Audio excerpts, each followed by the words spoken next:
Class में इतना पढ़ चुके हैं कि निर्वाचन आयोग का संगठन क्या होता है, और निर्वाचन आयोग के संगठन के बाद जहां हमने बात को छोड़ा था कि निर्वाचन आयोग के कार्य क्या, इतना हम जानते हैं बच्चों कि जहां भी लोकतांत्रिक व्यवस्था होगी वहां जनता के प्रतिनिधि शासन करेंगे, और जनता के प्रतिनिधियों को जहां प्रतिनिधियात्मक लोकतंत्र है, परोक्ष लोकतंत्र है या अप्रत्यक्ष लोकतंत्र है, वहां जनता के प्रतिनिधियों को चुना जाएगा। कौन चुनेगा? जनता चुनेगी। जनता अपने प्रतिनिधियों को चुनेगी। कैसे चुनेगी? मतदान करके चुनेगी, वोट डालेगी। वोट मतदान की प्रक्रिया निष्पक्ष रूप से हो सके जरूरी है किसी भी लोकतांत्रिक व्यवस्था के लिए।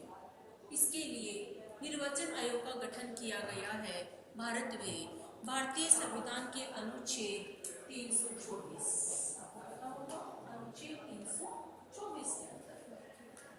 आज हम पढ़ रहे हैं कि निर्वाचन आयोग क्या कार्य कर रहा है। सबसे पहला कार्य जो निर्वाचन आयोग कर रहा है वो है परिसीमन। परिसीमन का मतलब है सीमाएं निर्धारित करना। आपको थोड़ा सा याद कीजिए, आपने चुनाव होते हुए तो देखे हैं, चाहे आपने स्थानीय प्रशासन के देखे हो, चाहे आपने लोकसभा के देखे हो या विधानसभा के, कोई चुनाव होते हुए देखे हैं। मताधिकार का प्रयोग भी किया होगा। वोट डालने गए? हाथ खड़ा करो, कौन कौन गया? गुड। तो जब वोट डालने के लिए आप गए तो क्या वोट डालने के लिए कहीं भी चले गए? नहीं। तो कहाँ गए? आपके एरिया। आपको पता था कि आपका एरिया यानी कि आपका वार्ड कौन सा है? पता था? आपको वार्ड पता था। ऐसे ही हम भीलवाड़ा में हैं। भीलवाड़ा की जनसंख्या में जितने भी मतदाता है, क्या भीलवाड़ा की पूरी जनसंख्या मतदाता है? नहीं। क्यों? Very good. जो 18 वर्ष और उससे ऊपर होंगे वो मतदाता होंगे। इसमें भी एक शर्त है, बशर्ते कि उनका नाम मतदाता सूची में पहुंच रहे। मतदाता सूची में नाम है तो वो मतदान करेंगे। तो कौन सा मतदाता कहां पर मतदान करेगा तो ये तय किया जाएगा निर्वाचन आयोग के द्वारा। इसको डिटेल से भी थोड़ी देर बाद पढ़ेंगे। यहाँ से हम ये देखें कि हमारे यहाँ जो जनसंख्या है उस जनसंख्या का प्रतिनिधित्व होना जरूरी है। प्रतिनिधित्व होना जरूरी। लोकसभा हमारे यहाँ से सांसद चुनकर जाते हैं। वो सांसद किसका प्रतिनिधित्व कर रहे हैं? हमारा। विधायक चुनकर जा रहा है, किसका प्रतिनिधित्व कर रहा है? हमारा प्रतिनिधित्व कर रहा है। तो निर्वाचन आयोग सबसे पहले जो जनसंख्या के अनुपात में परिसीमन करता है तो सीमाएं निर्धारित करता है। कोई एक क्षेत्र है, इस क्षेत्र की सीमाएं निर्धारित कर देगा और ये सीमाएं इस तरह से निर्धारित करेगा कि जनसंख्या और प्रतिनिधित्व का अनुपात सही बैठे। जनसंख्या जैसे ऐसा नहीं होना चाहिए कि एक जगह तो 5 लाख लोगों पर एक प्रतिनिधि आ रहा है और कहीं 1 लाख पर एक प्रतिनिधि आ गया। ऐसा नहीं होना चाहिए। तो जनसंख्या के अनुपात में प्रतिनिधित्व तय करने के लिए, रिप्रेजेंटेशन तय करने के लिए ये जरूरी है कि निर्वाचन आयोग परिसीमन का काम करे, यानी एक क्षेत्र को सीमाओं में बांट दे। निर्वाचन आयोग ये कार्य करता है, इसके लिए एक परिसीमन आयोग के गठन का प्रावधान है। परिसीमन आयोग, ये जो परिसीमन आयोग है ये अपनी सिफारिशें देता है। इस बात को ध्यान से समझिए। परिसीमन आयोग अपनी सिफारिशें देता है और उन सिफारिशों को राष्ट्रपति की मंजूरी मिलती है और वो मंजूरी मिलने के बाद उनको लागू कर दिया जाता है। हमारे देश में अभी तक सब 4 परिसीमन आयोग बने हैं। सामान्य ज्ञान का प्रश्न, 4 परिसीमन आयोग बना है। सबसे पहले 1952 में परिसीमन आयोग बना, उसके बाद 1962 में परिसीमन आयोग बना, उसके बाद 1972 में परिसीमन आयोग बना और लास्ट में 2002 में परिसीमन आयोग बना। ठीक है, देखो हमारे देश में जनगणना कितने वर्षों में होती है? वेरी गुड, 10 वर्ष में होती है। जनसंख्या बढ़ रही है, बदलाव आ रहा है जनसंख्या के आंकड़ों में, तो उन जनसंख्या के आधार पर परिसीमन होना चाहिए।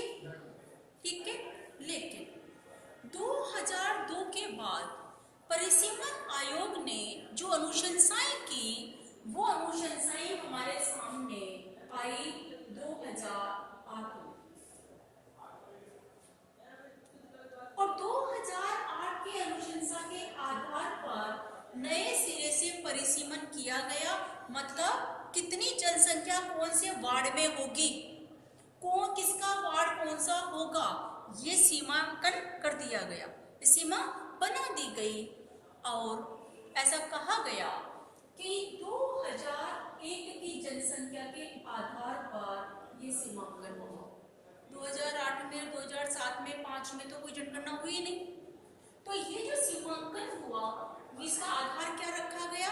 2001। इसके बाद एक सामान्य ज्ञान का प्रश्न हो रहा है, 2008 में कर्नाटक पहला राज्य था देश का जिसने 2002 के आयोग की अनुशंसा के आधार पर अपने यहाँ सीमांकन किया, परिसीमन आयोग की सिफारिशों को लागू किया। एक ही बात है, इस बात को आप कैसे भी कहें, कर्नाटक पहला राज्य था 2008 में। इतनी बात समझ में आ गई। अब देखिए, ये जो परिसीमन आयोग का गठन कैसे होता है। अब ये जो सिफारिशें हैं ना, ये जो आयोग की अनुशंसा है, ये 2026 तक रहेगी।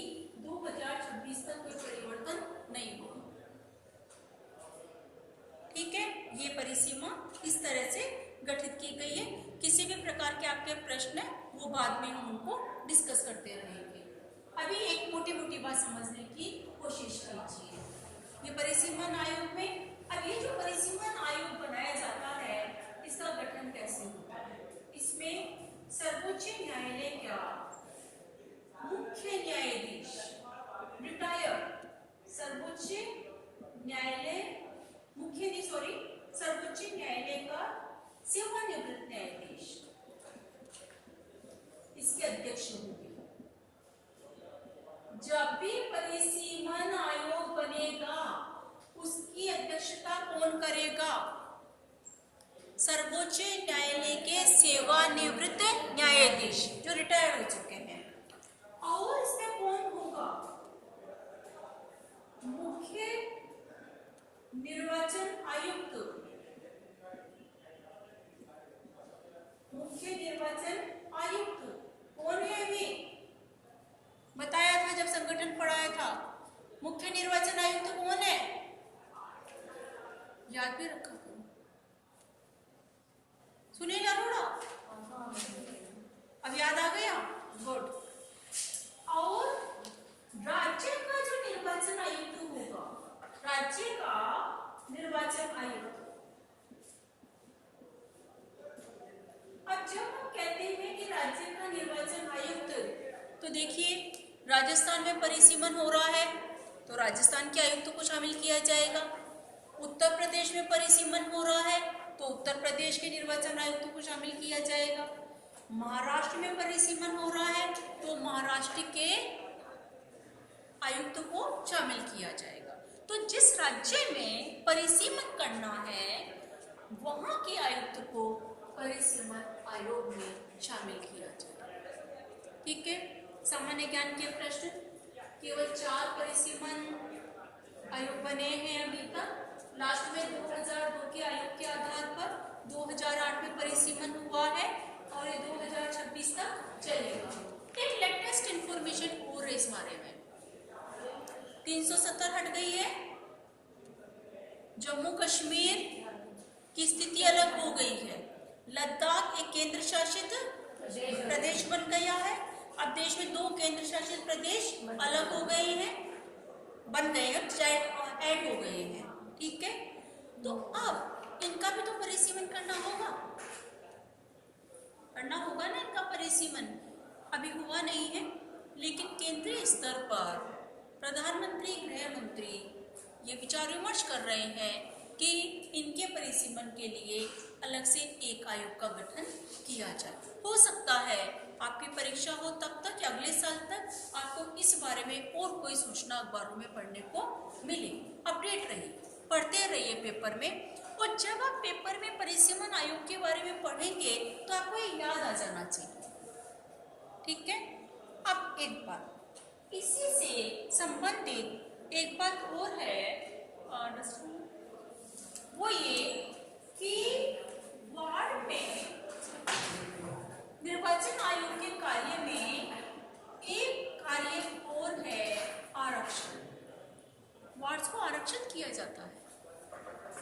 मान लीजिए कोई ऐसा वार्ड है जिसमें अनुसूचित जाति और जनजाति के सदस्य ज्यादा, मतदाता ज्यादा है, तो फिर वहां पर उनका प्रतिनिधित्व कौन करे? उसी वर्ग विशेष के लोग। आप लोगों ने अखबारों में पढ़ा होगा कि अमुक वार्ड महिलाओं के लिए आरक्षित है, ठीक है, या अमुक वार्ड अनुसूचित जाति के लिए आरक्षित है, या अनुसूचित जनजाति के लिए आरक्षित है। ऐसा आरक्षण का मतलब हुआ कि उस वार्ड में राजनीतिक दल जिस प्रत्याशी को खड़ा करेंगे वो उस वर्ग विशेष का होना चाहिए। अभी भीलवाड़ा नगर पालिका की अध्यक्षता किसके पास है? महिला के पास, ठीक है, महिला के पास आरक्षित है ना। तो एक महिला सभापति को हटाया गया और दूसरे को मनोनीत किया गया, तो महिला को किया गया, ठीक है। तो इस प्रकार निर्वाचन आयोग का एक कार्य है, ये दायित्व है कि निर्वाचन आयोग वार्ड को किसी क्षेत्र विशेष से किस प्रत्याशी का चयन होगा वो क्षेत्र आरक्षित करता है। क्यों? ताकि सभी वर्गों को समान प्रतिनिधित्व मिल सके। आखिरकार लोकतंत्र क्या है? जनता का प्रतिनिधित्व। जनता का प्रतिनिधि अगर नहीं पहुंचेगा लोकसभा में या राज्यसभा में या विधानसभा में, राज्यसभा बीच में आ गया, राज्यसभा में जनता का जो प्रतिनिधि पहुंच रहा है वो अप्रत्यक्ष रूप से पहुंच रहा है। विधानसभा से आपने चुना विधानसभा को, विधानसभा के सदस्य को चुन रहे हैं आप, विधायक के लिए वोट डालते हैं ना, फिर उन विधायकों ने जनता ने निर्वाचन किया विधायकों का, और विधायकों ने निर्वाचन किया राज्यसभा के सदस्य का। तो ये राज्यसभा का सदस्य कैसे चुना गया? अप्रत्यक्ष रूप से, इनडायरेक्टली। आपने राज्यसभा के लिए वोट नहीं डाले हैं, आपने विधानसभा के लिए वोट डाले हैं, और फिर जो चयनित निर्वाचित विधायक है उन्होंने राज्यसभा के सदस्य को चुना है। राज्यसभा का संगठन जब अलग से पढ़ेंगे तो इसको डिटेल से पढ़ेंगे। यहाँ सिर्फ इतना समझ लेना काफी है कि निर्वाचन आयोग के कार्य में परिसीमन करना और आरक्षण देना। आरक्षण देना मतलब किस वार्ड को किस वर्ग के लिए आरक्षित किया जाएगा, ये तय कौन करता है? निर्वाचन आयोग। निर्वाचन आयोग के द्वारा तय किया जाता है ताकि सभी वर्गों को प्रतिनिधित्व मिल सके और कोई भी वर्ग प्रतिनिधित्व से वंचित ना। जब तक वर्ग विशेष का प्रतिनिधित्व व्यवस्था में कानून नहीं होगा तब तक उनकी समस्याओं को कैसे पहुंचाया जाएगा? विधायिका के सामने, और समस्या को पहुंचाया जाएगा तभी उससे संबंधित कानून बनेंगे और उन समस्याओं का समाधान निकलेगा। आगे देखिए, अगला कार्य है मतदाता सूची तैयार करना। मतदाता सूची तैयार करना।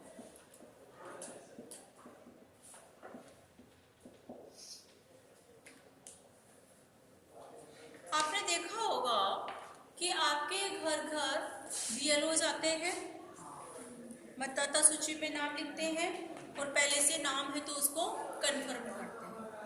कई बार ऐसा होता है कि मतदाताओं का स्थान परिवर्तित हो जाता है। पहले मैं जयपुर में थी, आज यहाँ हूँ। तो जिस सूची में पहले से नाम था किसी का, मेरा नाम जयपुर में था, तो वहां से कटेगा और यहाँ पर जुड़ेगा। कोई व्यक्ति है जिसका मतदाता सूची में नाम है लेकिन अब वो इस दुनिया में नहीं रहा, तो उसका नाम कटेगा। तो नाम जोड़ना और नाम काटना, ये दोनों कार्य निर्वाचन आयोग कर रहा है। तो जब मतदाता सूची निर्वाचन आयोग कर रहा है तो इसमें नाम जोड़ना शामिल, काटना शामिल। इसके अलावा इसका उद्देश्य क्या है कि किसी मतदाता के नाम का दोहराव नहीं हो, रिपीटेशन नहीं। एक मतदाता एक ही क्षेत्र में रहे, दो क्षेत्र में नहीं। मतदाता सूची का प्रकाशन करवाया जाता है निर्वाचन आयोग के द्वारा। कई बार आपने अखबारों में पढ़ा होगा कि अमुक तारीख को मतदाता सूची का प्रकाशन होगा, आप देख लें, ऑनलाइन भी देख सकते हैं। अब तो मतदाता सूची को आप चेक कर लें कि आपका नाम उसमें अंकित है या नहीं है। आप कहते हैं कि हमने तो फॉर्म भर कर दिया था लेकिन हमारा नाम नहीं जुड़ा, तो आप ठीक करवा लीजिए। सेंटर्स बना दिए जाते हैं, ये सब आप नोट कीजिए जब चुनाव होता। और कहते हैं कि आप वहाँ जाकर अमुक सेंटर पर, किसी सामुदायिक केंद्र में, किसी प्राथमिक विद्यालय में सेंटर बना, या किसी उच्च प्राथमिक में, जहाँ भी निर्वाचन आयोग सुविधाजनक समझे, सेंटर बनाए जाते हैं जहाँ मतदाता सूचियों में करेक्शन का कार्य होता है, सुधार का कार्य होता है। जनता से अपील की जाती है समाचार पत्रों के माध्यम से कि आप मतदाता सूचियों का अवलोकन करें और उसमें अपने नाम से संबंधित किसी भी प्रकार की शिकायत है उसे दूर करवा लीजिए या संशोधन करवा लीजिए। ये आप लोगों ने देखा होगा, जब वोट डाला है तो इस बात को भी नोट किया होगा। और आने वाले अगले चुनावों में इन सब बातों को देखिए कि निर्वाचन आयोग किस प्रकार से मतदाता सूचियों में करेक्शन का कार्य कर रहा है। जो 18 वर्ष के अभी हुए हैं उनका नाम जोड़ा जाता है, नए मतदाताओं। आपने नोट किया कि अभी जब चुनाव हुए थे विधानसभा के, उसके लोकसभा के चुनाव हुए, तो पहले विधानसभा को हुए फिर लोकसभा के चुनाव हुए, तो हमारे कॉलेज में भी बहुत प्रचार प्रसार किया गया था। याद है आपको? बहुत अच्छे आयोजन किए गए थे। यहाँ राजेंद्र स्कूल में भी एक आयोजन किया गया था कि नए मतदाता ज़्यादा से ज़्यादा मतदाता सूचियों में अपना नाम जुड़वाएं। याद है? गुड। कहीं ऐसा नहीं हो कि केवल हमें पता नहीं है कि कहाँ नाम जुड़वाना है, कैसे नाम जुड़वाना है, तो कोई मतदाता वंचित ना रह जाए। इस बात को निर्वाचन आयोग के द्वारा ध्यान रखा जाता है। बिल्कुल आयोजन के रूप में प्रचार प्रसार किया जाता है। कॉलेजेस में, शिक्षण संस्थाओं में एक प्रतिनिधि बना दिया जाता है, एम्बेसडर जिसको हम कहते हैं। एम्बेसडर बनाया जाता है जो अपने साथियों के बीच में इस बात का प्रचार कर रहा है कि अगर आप 18 साल के हो गए हैं तो मतदाता सूची में नाम जुड़वाइए। यह बहुत बड़ा काम है जो निर्वाचन आयोग निर्वाचन होने के पहले शुरू कर देता है। ठीक है, क्लियर, समझ में आ गया? उसके बाद मतदाताओं को सुविधा देना, ध्यान दीजिए, मतदाताओं को सुविधा देना।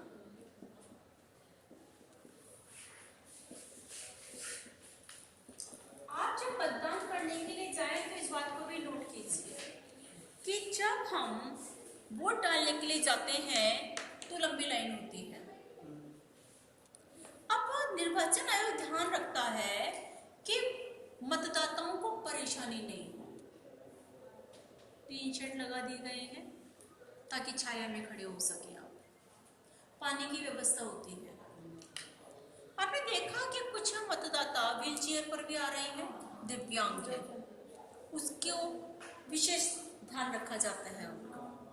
कैडेट्स होते हैं, अलग से लोगों को नियुक्त कर दिया जाता है। जो व्यक्ति व्हील चेयर पर आ रहा है उसको सुविधाजनक ढंग से मतदान करवाया जा सके, ये निर्वाचन आयोग कर रहा है। इसमें एक बात और कि व्हील चेयर पर अगर मतदाता आ रहा है और मान लीजिए फर्स्ट फ्लोर पर मतदान केंद्र बना हुआ है, तो क्या सुविधाजनक होगा? निर्वाचन आयोग ध्यान रखता है कि ऐसे जो दिव्यांग हमारे मतदाता हैं उनका ग्राउंड फ्लोर पर मतदान केंद्र हो, पहली बात रैंप बनाया जाए ताकि उनको व्हील चेयर ले जाने में उनकी सहायता करने वालों को और उनको दिव्यांगों को किसी भी प्रकार की असुविधा नहीं हो। इसमें एक बात और देखिए कि दिव्यांगों में हमारे कुछ मतदाता ऐसे भी हैं जो दृष्टिबाधित है, जिनको ठीक ढंग से दिखाई नहीं देता, जिनकी दृष्टि बहुत कम है या नहीं है, दृष्टिहीन है, तो फिर ऐसे मतदाताओं को क्या सुविधा दी जाएगी? तो बताएगा? फिर तो मतदान की गोपनीयता भंग हो गई। मतदान, यस राइट, मतदान तो गोपनीय होता है। आपने बिल्कुल सही कहा कि उनके लिए जो मशीन लगाई जा रही है अभी, ईवीएम जिसको हम कहते हैं, वह जो मशीन है इलेक्ट्रॉनिक वोटिंग मशीन, जो इलेक्ट्रॉनिक वोटिंग मशीन है उसमें ब्रेल लिपि होगी जिसको दृष्टिबाधित मतदाता समझ सके और अपनी पसंद से मतदान कर सके। ठीक है, अब एक और बात लेते हैं हम, इतनी बात समझ में आ रही है? एक बात और लीजिए कि कुछ मतदाता हमारे ऐसे भी हैं जो मतदान केंद्र के आसपास जो एरिया है उस एरिया में नहीं है, बाहर है, जैसे सैनिक, इनकी नियुक्ति बाहर है, जो देश के अन्य कार्यों में लगे हुए हैं और अपने मतदान क्षेत्र में नहीं आ सकते, तो उनके लिए क्या सुविधा दी जाएगी?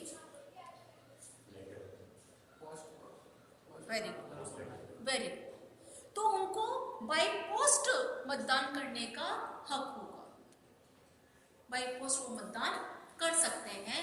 और एक व्यवस्था की जाएगी निर्वाचन आयोग के द्वारा कि वह दूर सरकारी कार्य से, सैन्य कार्य से या अन्य किसी देश के गोपनीय महत्वपूर्ण कार्यों में लगे हुए लोगों के लिए बाय पोस्ट डाक के द्वारा मतदान की व्यवस्था करें। जो लोग दूसरे देश में रह रहे हैं उनके लिए भी प्रावधान है कि वो बाय पोस्ट अपने मताधिकार का प्रयोग कर सकते हैं। इस प्रकार मतदाताओं को किसी भी प्रकार की परेशानी ना हो, ये सारी व्यवस्था निर्वाचन आयोग के द्वारा की जाती है। बहुत आसान सी बात है। और एक महत्वपूर्ण बात हम पढ़ते हैं, राजनीतिक दलों को मान्यता देना।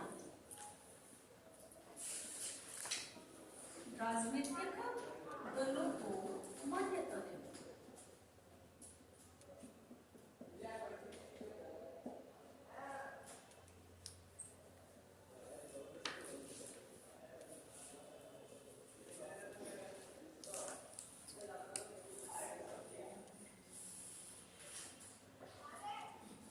राजनीतिक दल तब तक चुनाव नहीं लड़ सकते जब तक कि उनको मान्यता प्राप्त नहीं है। यह राजनीतिक दल राष्ट्रीय स्तर के भी होते हैं और क्षेत्रीय स्तर के भी होते हैं। राष्ट्रीय स्तर और क्षेत्रीय स्तर, मान लीजिए राजस्थान में कोई क्षेत्रीय स्तर का दल है तो इसका मतलब हुआ कि वह केवल राजस्थान विधानसभा या केवल राज्य स्तर के चुनाव में अपना प्रत्याशी खड़ा कर सकता है। लेकिन जो राष्ट्रीय स्तर का दल है वह राष्ट्रीय स्तर का दल लोकसभा के चुनाव में भी अपना प्रत्याशी खड़ा कर सकता है। फर्क समझ में आ रहा है? क्षेत्रीय राजनीतिक दल होगा वो लोकसभा के लिए चुनाव नहीं लड़ सकता, लेकिन जो राष्ट्रीय दल होगा वो लोकसभा के लिए चुनाव लड़ सकता है। और कोई भी दल चुनाव तभी लड़ सकता है जब उसका पंजीकरण, उसका रजिस्ट्रेशन निर्वाचन आयोग में। निर्वाचन आयोग में अगर रजिस्ट्रेशन नहीं है तो चुनाव नहीं लड़ेगा। रजिस्ट्रेशन करने के अलावा चुनाव चिन्ह, आप देख रहे होंगे कि हर राजनीतिक दल का चुनाव चिन्ह होता है। हम किसी राजनीतिक दल और उसके चुनाव चिन्ह का जिक्र नहीं करेंगे यहाँ पर। आप सब जानते हैं अपने दिमागों में कि हर राजनीतिक दल का अपना चुनाव चिन्ह है। हमारे देश की जनता समझती है कि किस राजनीतिक दल का कौन सा चुनाव चिन्ह है। जब प्रत्याशी प्रचार प्रसार करते हैं तो वो अपने चुनाव चिन्ह का प्रचार करते हैं कि हमें वोट देना, इस चिन्ह पे मोहर लगाना। चुनाव चिन्ह के माध्यम से मतदाता पहचानता है कि हमें किसको वोट देना है, उसका मानस बनता है उससे। तो कौन से दल का कौन सा चुनाव चिन्ह होगा ये निर्वाचन आयोग के द्वारा तय किया जाता है। और जब तक निर्वाचन आयोग वो चुनाव चिन्ह की सहमति व्यक्त ना करे तब तक कोई राजनीतिक दल उस चुनाव चिन्ह पर चुनाव नहीं लड़ सकता। बहुत आसान सी बात। एक प्रश्न मैं आपसे पूछती हूँ, आप बताइए, क्या निर्वाचन आयोग किसी राजनीतिक दल का पंजीकरण रजिस्ट्रेशन रद्द भी कर सकता है? क्या कर सकता है? कोई अवस्था, कोई आधार बता सकते हैं किस आधार पर कर सकता है? बताओ बताओ, इधर बात करो। क्रिमिनल तो कोई व्यक्ति होगा, कोई राजनीतिक दल तो नहीं हो सकता। आपने बताया क्रिमिनल कोई क्राइम कर रहा है, तो राजनीतिक दल क्राइम थोड़ी कर रहा है, क्राइम तो कोई व्यक्ति कर रहा है। और कोई आधार और कुछ आपने कहा है कि रद्द कर सकता है, रजिस्ट्रेशन खत्म कर सकता है, आधार बताओ।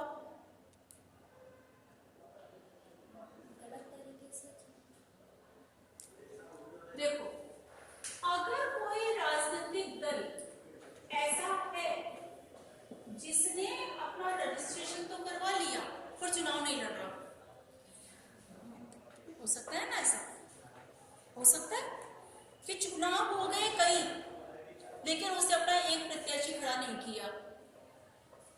तो राजनीतिक दल तो चुनाव लड़ने के लिए बना लेकिन अपना प्रत्याशी खड़ा नहीं किया, तो ऐसी स्थिति में राजनीतिक दल का रजिस्ट्रेशन रद्द हो सकता है।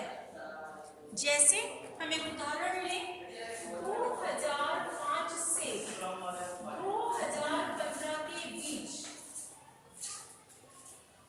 एक उदाहरण केवल वैसे ही कि 2005 से 2015 के बीच में निर्वाचन आयोग ने 255 राजनीतिक दलों का पंजीकरण रद्द किया है।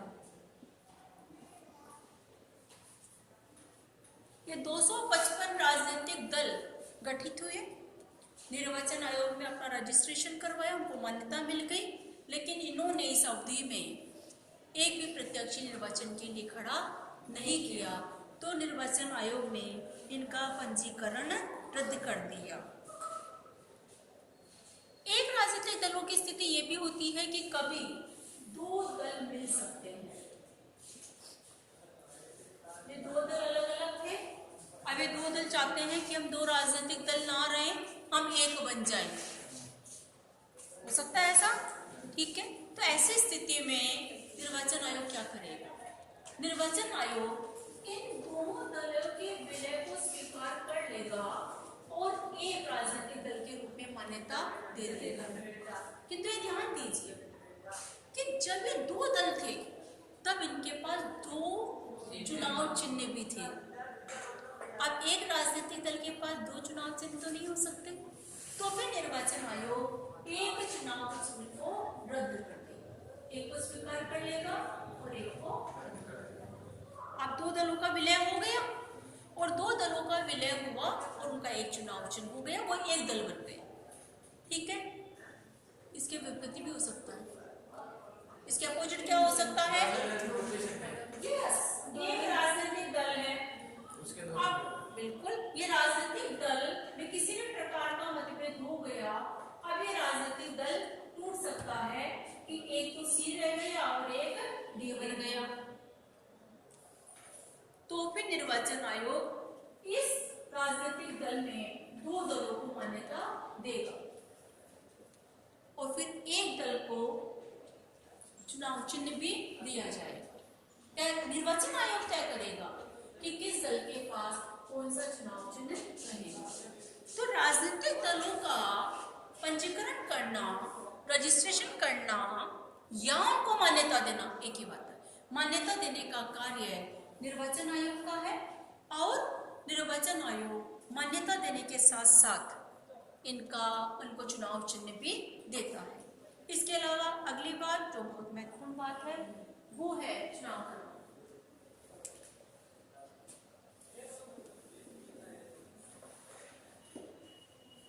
सारे कार्य क्यों हो रहे हैं?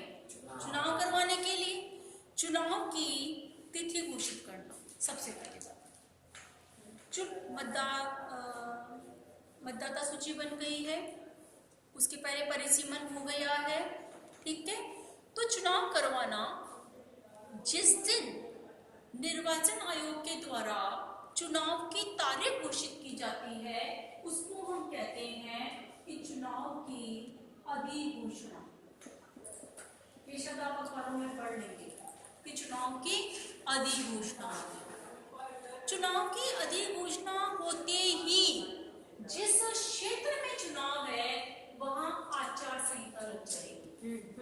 सुना आपने? जोर से मुंह बोले।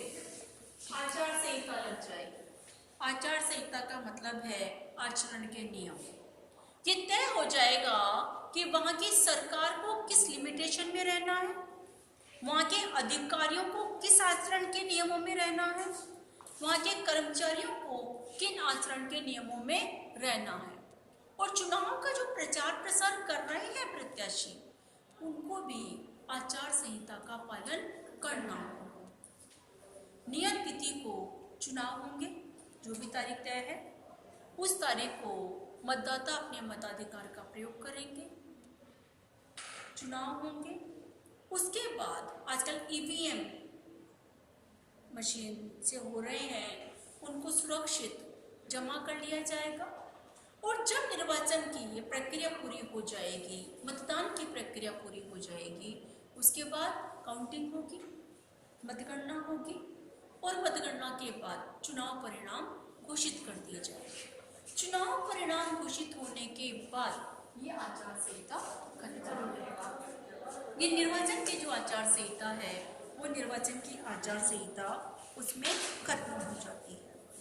तो जो चुनाव है उस चुनाव का आयोजन करना